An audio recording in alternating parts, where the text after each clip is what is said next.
Assalamualaikum warahmatullahi wabarakatuh.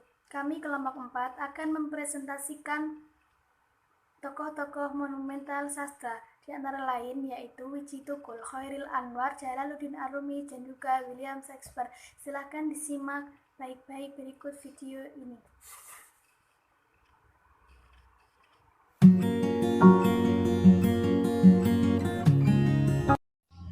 Assalamualaikum warahmatullahi wabarakatuh. Di dalam kesempatan ini saya akan menjelaskan tentang Wiji Tukul. Wiji Tukul mempunyai nama asli yaitu Wiji Widodo. Beliau lahir di Surakarta, Jawa Tengah pada tanggal 26 Agustus 1963. Beliau juga merupakan sastrawan dan aktivis hak asasi manusia berkebangsaan Indonesia. Wiji Tukul juga merupakan salah satu tokoh yang ikut melawan penindasan rezim Orde Baru. Namun pada tanggal 27 Juli 1998 pada umur 34 tahun beliau dinyatakan hilang. Beberapa dugaan kehilangan Wiji Tukul dikarenakan diculik oleh beberapa militer. Wiji Tukul mempunyai nama sapaan yaitu Tukul.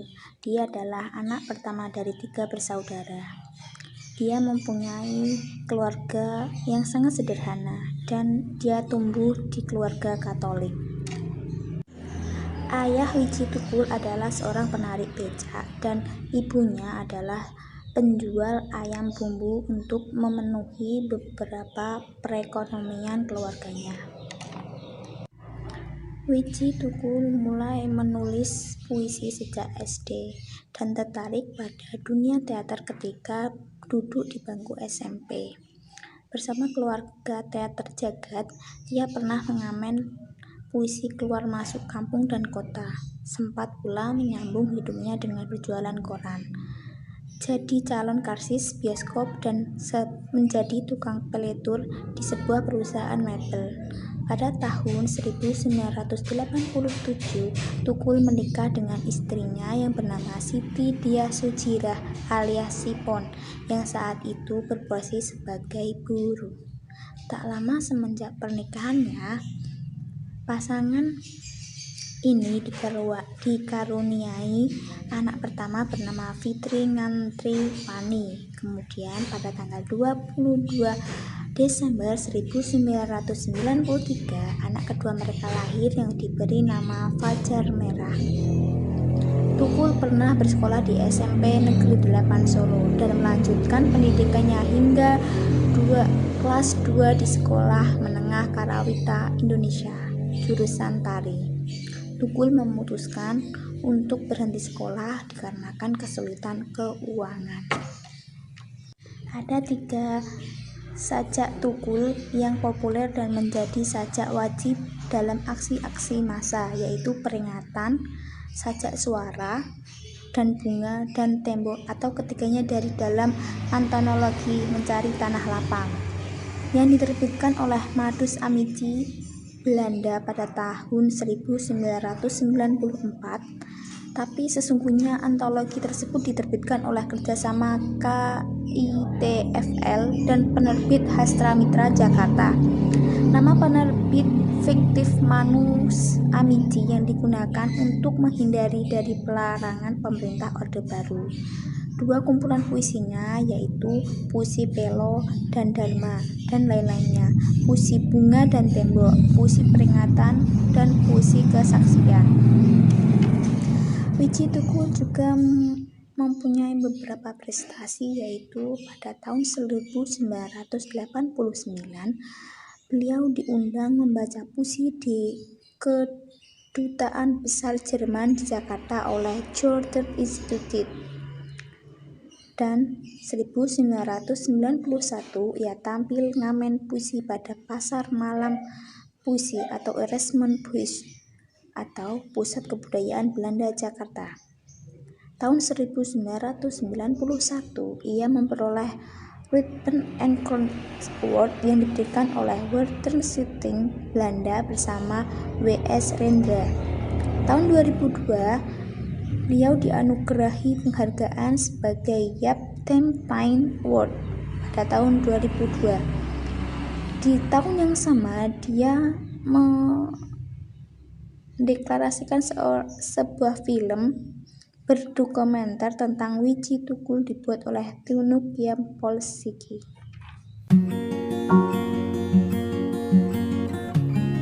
Saya akan menjelaskan tentang biografi Chairil Anwar. Chairil Anwar lahir di Medan pada tanggal 26 Juli 1992 dan beliau meninggal di Jakarta pada tanggal 28 April 1949. Dan pada umur ke-26, beliau dijuluki sebagai si binatang jalang dari sebuah karyanya yang berjudul Aku. Beliau adalah penyair terkemuka di Indonesia yang berdarah Minangkabau. Beliau diperkirakan telah menulis 96 karya termasuk 70 puisi. Bersama sahabatnya Asrul Sani dan Rifai Apin, beliau dinobatkan sebagai pelopor angkatan 45 sekaligus puisi modern di Indonesia. Beliau dilahirkan dan dibesarkan di Medan sebelum pindah ke Batavia atau ke Jakarta dengan ibunya pada tahun 1940, di mana beliau mulai menggeluti dunia sastra setelah mempublikasikan puisi beliau pertamanya pada tahun 1942. Beliau terus menulis puisinya. Puisinya menyangkut berbagai tema, yaitu mulai dari pemberontakan, kematian, individualisme, dan eksistensialisme hingga tak jarang multi-interpretasi. Nama Chairil Anwar mulai terkenal di dunia sastra setelah pemuatan puisinya yang berjudul Nisan pada tahun 1942.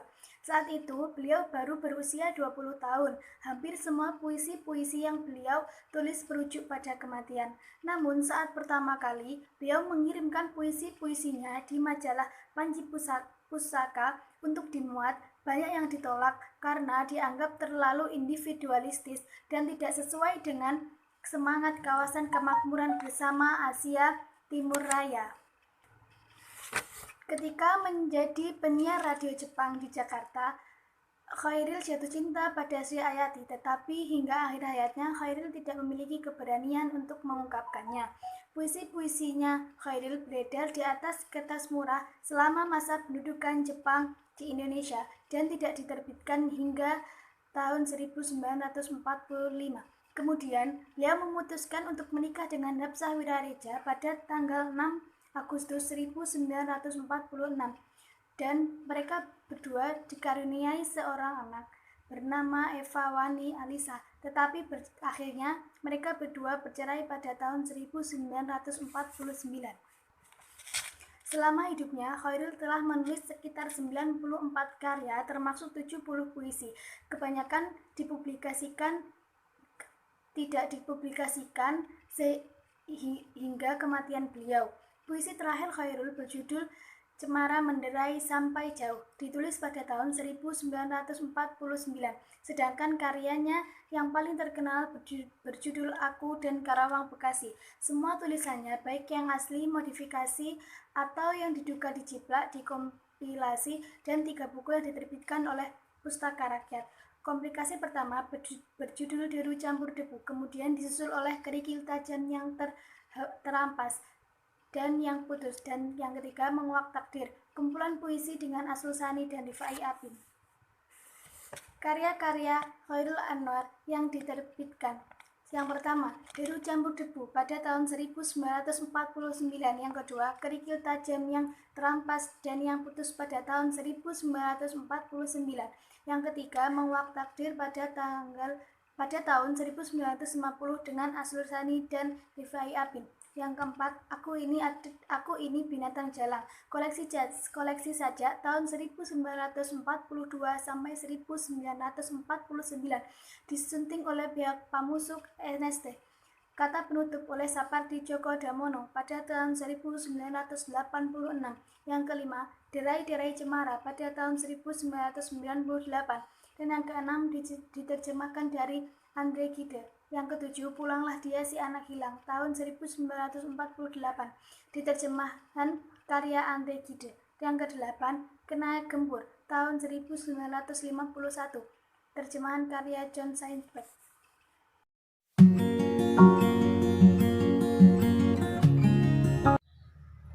William Shakespeare lahir pada tanggal 26 April 1564. Beliau adalah seorang pujangga, dramawan, dan aktor Inggris. Secara luas, beliau dikenal sebagai penulis drama yang berbahasa Inggris terhebat dan termasyhur di dunia. Ia sering disebut sebagai penyair nasional Inggris dan dijuluki sebagai pujangga dari Avon. Karya-karyanya yang masih ada termasuk karya kolaborasi terdiri dari sekitar 36 drama, 154 soneta, 2 sajak naratif, dan sejumlah syair lainnya. Beberapa di antaranya dengan penulisan yang diperdebatkan, dramanya telah diterjemahkan ke dalam setiap bahasa hidup dan dipentaskan di panggung lebih sering daripada penulis drama lainnya. William Shakespeare lahir dan besar di Stanford-upon-Avon. Pada usia 18 tahun, ia menikah dengan Anne Hathaway dan memiliki 3 anak yang bernama Susanna dan si kembar Hartman dan Judith.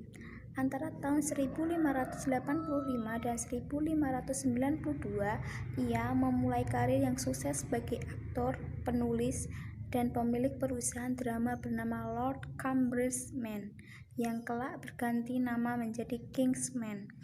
Pada usia 49 tahun, kira-kira tahun 1613, ia pensiun dan pindah ke Stanford, tempat ia meninggal dunia 3 tahun kemudian. Beberapa catatan mengenai kehidupan pribadi William Shakespeare tetap bertahan. Kehidupan pribadi Shakespeare tetap bertahan menimbulkan spekulasi yang cukup besar terkait hal-hal seperti penampilan fisik, seksualitas, kepercayaan agama, dan masalah karya-karyanya yang diduga ditulis oleh orang lain. Teori-teori tersebut ditulis oleh orang lain seringkali terdapat banyak kritikan karena gagal membuktikan secara jelas yang berhubungan hanya sedikit catatan mengenai kehidupan rakyat biasa yang bertahan pada masa itu. William Shakespeare menulis sebagian besar karya terkenalnya antara tahun 1589 dan 1613. Drama-drama awalnya yang ditulis bergenre komedi dan sejarah dan dianggap sebagai beberapa karya terbaik yang ditulis dalam genre tersebut. Sampai tahun 1608, ia umumnya menulis drama tragedi, diantaranya Hamlet, Othello, King Lear, and Macbeth. Semuanya dianggap sebagai karya terbaik yang ditulis dalam bahasa Inggris. Pada masa terakhir hidupnya, ia menulis tragikomedia atau yang disebut dengan romansa dan berkolaborasi dengan penulis drama lainnya. Pada masa hidupnya, kebanyakan drama William Shakespeare diterbitkan dalam edisi dengan kualitas dan akurasi yang beragam. Tetapi pada 1623, 2 aktor dan kolega William Shakespeare, yaitu John Hemmings dan Henry Condell, menerbitkan teks drama definitif yang terkenal dengan folio pertama, edisi kumpulan drama yang merangkum hampir semua drama William Shakespeare. Edisi ini diawali dengan puisi karya Ben Jonson yang sebelumnya memuji William Shakespeare dalam kutipan terkenal, bukan hanya sepanjang zaman tetapi sepanjang masa. Sepanjang abad ke-20 dan ke-21, karya-karya Shakespeare terus diadaptasi dan diteliti kembali oleh gerakan-gerakan baru dalam bidang teater dan akademis. Dramanya tetap populer dan dipelajari, dipentaskan dan ditafsirkan kembali melalui berbagai konteks, budaya, dan politik di seluruh dunia.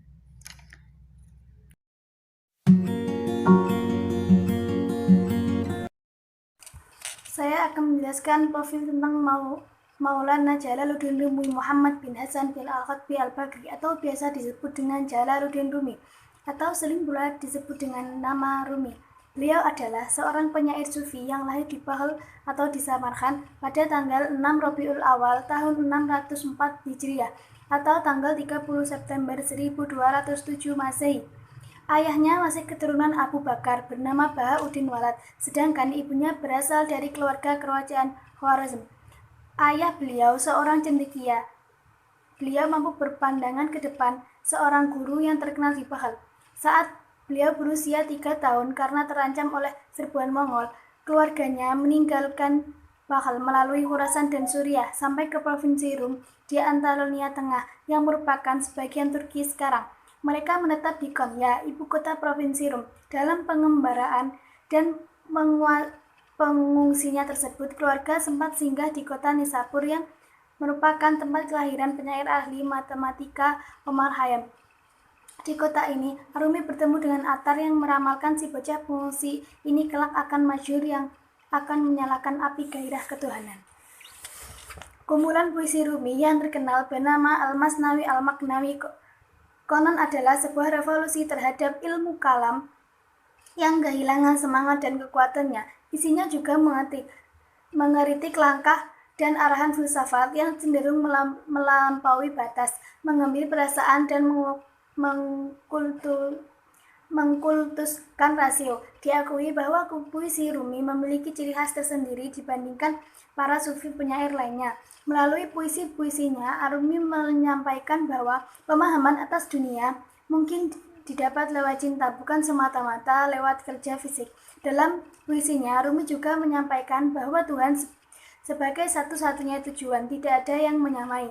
Ciri khas lain membedakan puisi Rumi dengan sufi penyair lain adalah seringnya ia memulai puisinya dengan menggunakan kisah-kisah, tapi hal ini bukan dimaksud beliau ingin menulis puisi naratif. Kisah-kisah ini digunakan sebagai alat penyair ikatan pikiran, sebagai alat pernyataan pikiran dan ide.